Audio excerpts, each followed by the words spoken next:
Hello students, today we are going to see the poem number 1, The Road Not Taken of English of your standard 9th. So let's get on with the poem directly. This well-known poem is about making choices and the choices that shape us. Robert Frost is an American poet who writes simply but insightfully. Insightfully means the poem which he writes has insights in it. हमको बहुत ही deep meaning वो poem का पता चलता है about common ordinary experiences, मतलब ऐसे experiences जो लाइफ में लोग करते हैं वैसे एक्सपीरियंसेस में एकदम डीप मीनिंग वो निकालते हैं. ओके, हम देखते हैं नए पोएम को.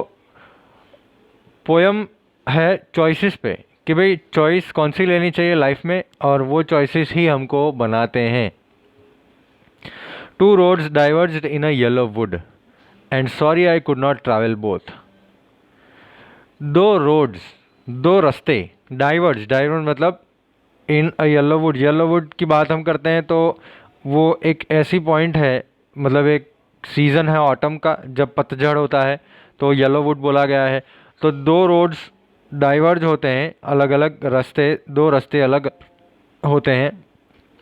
पतझड़ के टाइम था वो, और वहाँ पे and sorry I could not travel both. तो दोनों को ट्रैवल तो वो कर नहीं सकता, कोई भी दोनों रास्ते को ट्रैवल नहीं कर सकता, कोई भी एक रास्ता उसको लेना पड़ेगा. और एंड बी वन ट्रैवलर, और वो कौन है? ट्रैवलर है. ट्रैवलर मीन्स राहदारी है ना, जो रास्ते पे जाता है. तो वो अगर ट्रैवलर है तो long I stood and look down one as far as I could. Long I stood मतलब वो बहुत लंबे समय तक खड़े रहे वहाँ पे, और जो एक रास्ता था उसको कंटिन्यूसली देख रहे थे. Look down one as far as I could to where it bent in the undergrowth. तो वो बेंड कहाँ पे हुआ था? वो जो एक रास्ता देखा उन्होंने वो बेंड हुआ था अंडर ग्रोथ में. अंडर ग्रोथ मतलब मैं आपको बता देता हूँ. सी, अंडर ग्रोथ का मतलब होता है dense growth of plants and bushes. तो बहुत ही प्लांट्स और बुशेस, वहाँ पे बहुत सारा ग्रोथ था वो रास्तों पे.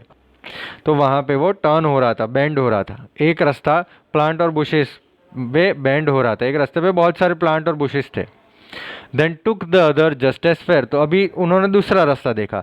And took the other just as fair, तो जितना वो देखा उतना ही ये रास्ता देखा. And having perhaps the better claim. And having perhaps the better claim का मतलब क्या? कि ये जो रास्ता था वो क्लेम, बहुत सारे लोग ये रास्ते पे क्लेम कर चुके थे, बहुत सारे लोग ये रास्ते पे चल चुके थे. बहुत मतलब घिसा हुआ रास्ता था. Because it was grassy and wanted wear, मतलब वो कैसा था? वो एकदम ग्रास वाला था और एकदम घिसा हुआ रास्ता था.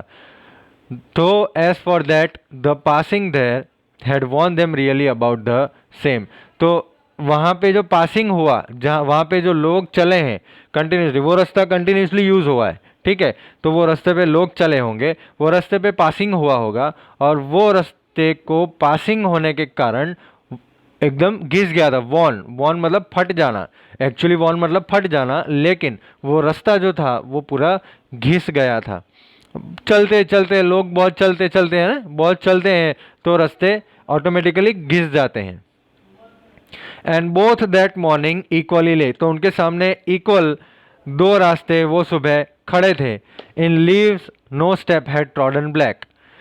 जो वो रास्ता था जिस पे कोई चला नहीं था, है ना, वो रास्ता जो प्लांट्स और बुशिस वाला था, वहाँ पे लीव्स पड़े थे हुए, वहाँ पे लीव्स पड़े हुए थे और लीव्स पे कोई चला नहीं था. अगर चला था तो भी वो लीव्स ब्लैक कलर के नहीं होते. उसमें क्या होता है बेटा कि अगर आप बहुत बार किसी चीज़ पे या किसी प्लांट पे चलते हो तो वो ब्लैक कलर का हो जाता है और फिर सड़ जाता है. तो वो रास्ते पे जहाँ पे बहुत ही प्लांट्स और बुशेस थे, वो रास्ते पे लीव्स पड़े हुए थे, और वहीं रास्ते पे जो लीव्स ब्लैक होने चाहिए थे वो नहीं थे, क्योंकि बहुत लोग नहीं चले थे वहाँ पे, ठीक है. Oh I kept the first for the other day. तो वो जो रास्ता था जिसपे बहुत सारे लोग चले थे, पोएट ने क्या बोला, रॉबर्ट फ्रॉस्ट ने क्या बोला कि मैं ये रास्ता दूसरे दिन के लिए छोड़ता हूँ. Yet knowing how way leads on to वे.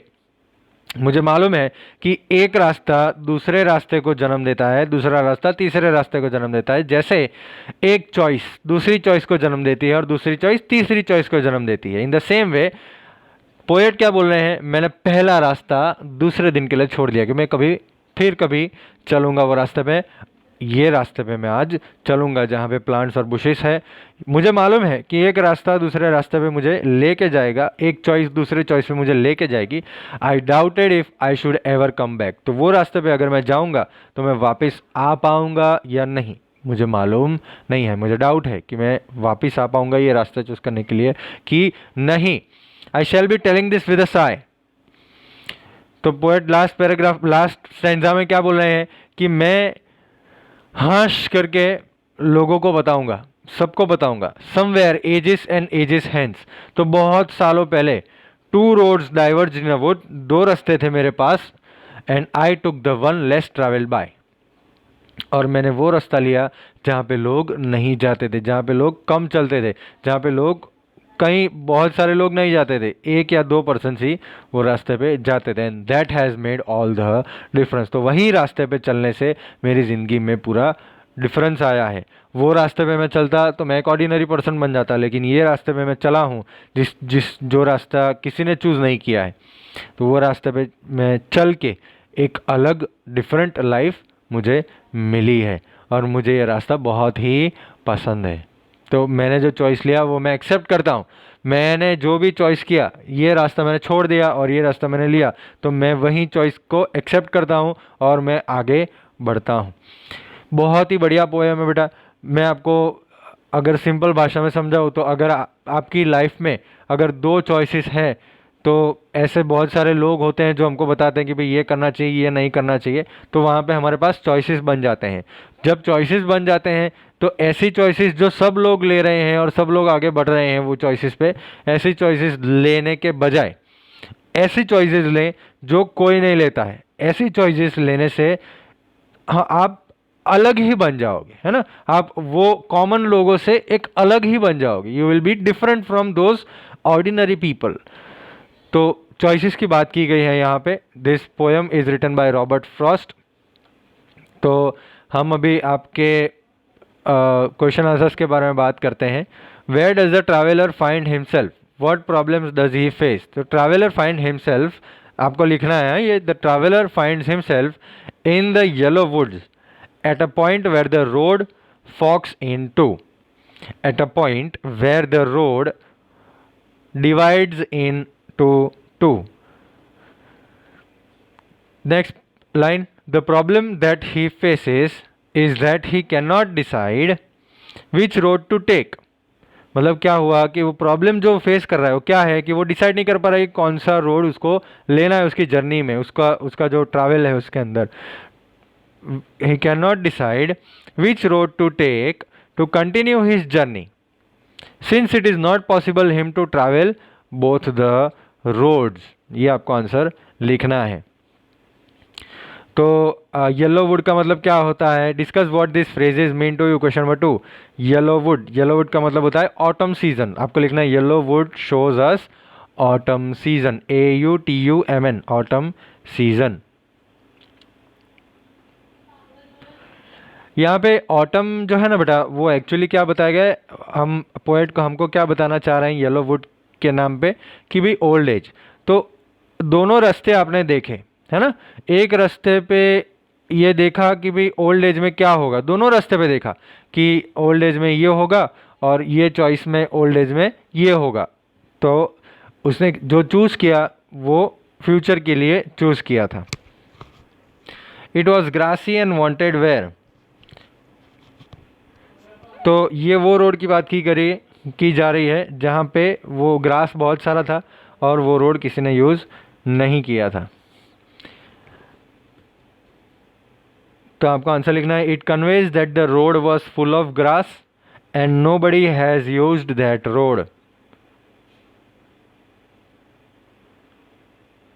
लिखा, it conveys the road was full of grass and nobody has used that road. Number 3, the passing there. तो उसमें लिखना है the use of the path by passers by. The use of the path, the use of the path by passers by, PASSERS BY, by, passers bye. Number 4, leaves no step had trodden black. तो leaves ने अपने colour change नहीं किए हैं क्योंकि उसके ऊपर come people चले हैं। तो आपको लिखना है the leaves had not change their colour and turned black because of less people stepping on them, because of less people stepping on them. How way leads on to way.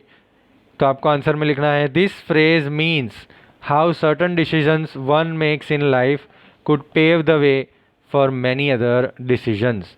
This phrase means how certain decisions one makes in life could pave, P-A-V-E, pave the way for many other decisions. Question number 3 पे आ जाइए। Question number 3, is there any difference between the two roads as the poet described them in the stanzas 2 and 3 and in the last two lines of the poem? तो हम बात करते हैं stanzas 2 और 3 की। पहले stanza 2 और 3 में पोएट ने क्या बोला है कि भाई एक रोड जो है वहाँ पे बहुत सारे लोग चले हैं और एक रोड जो है वहाँ पे कोई नहीं चला है। तो both roads has been equally worn down by passerby traveling on them। तो दोनों रोड पे चले तो हैं लेकिन एक रोड पे लीव्स काले हो गए थे, एक रोड पे काले नहीं हुए थे। तो you have to write the answer in stanza 2 the poet explains that the only difference between the two roads was that the road he took had the right to be chosen because it was covered with grass and looked as if it had not been used too much। मैं slowly इसलिए बोल रहा हूँ कि आप अगर answer लिख रहे हैं ना तो पीछे जाके वापस से एक बार पढ़ के पॉज करके लिख सकें। Besides this difference, both roads had been equally worn down by passerby traveling on them। Next line, in stanza 3, the poet says that both the roads were equally covered with leaves and that no person had stepped on one road, no person had stepped on one road। Next question, in the last two lines of the poem, तो आपको लिखना है in the last two lines of the poem the poet says that there is a difference between the two roads because he took the road that was less traveled by other people and that made all the difference to his journey। तो ये answer है number 2 का। Question number 4 देखते हैं, what do you think the last two lines of the poem mean. तो लिखिए answer, the last two lines of the poem mean the acceptance, ACCEPTANCE, acceptance of reality, REALITY, reality, full stop। The poet made a choice and accepted the challenging path। The poet made a choice and accepted the challenging path, full stop। He took the unexplored path in his life। He took the unexplored path in his life। He wanted to do something different। He wanted to do something different in his life। He wanted to do something different in his life, full stop। No, full stop, no, he does not regret, REGRET, he does not regret, ये रहा, he does not regret his choice, he does not regret his choice। Okay, ये हो गए आपके question answers number 1 और number 2 दोनों आपके लिए ओमिट है।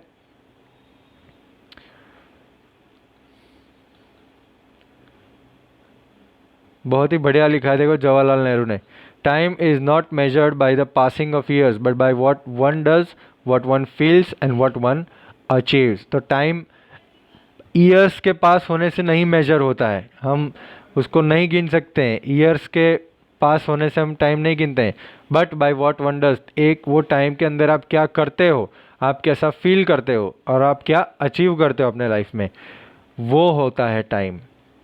ठीक है, चलो मिलेंगे हम नेक्स्ट लेक्चर में और विथ अ न्यू चैप्टर।